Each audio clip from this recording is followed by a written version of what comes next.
Okay, good afternoon mga tropa. Yan, meron tayong i-review motor ngayon mga tropa. Isa sa mga pangarap natin, big bike. Yun. So, tara, tingnan natin.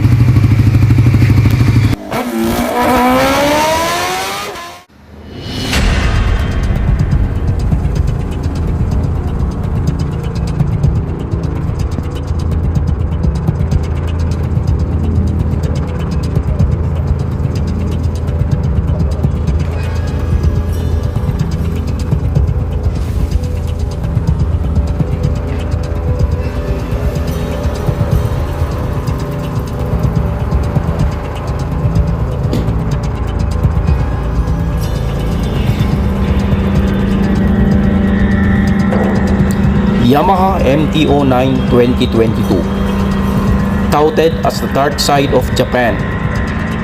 In an era of new bikes, this one stands out in the crowd. In its muscular and intimidating looks, you'll never go wrong with this. Powered by a 3-cylinder, 12 valves, dual overhead cam engine, 890cc, it produces a staggering 117.3 horsepower and 93.0 Nm of torque. It has a dual channel ABS braking system.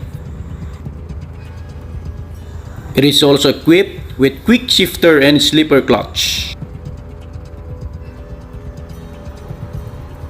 This bike is also equipped with a 6-axis IMU.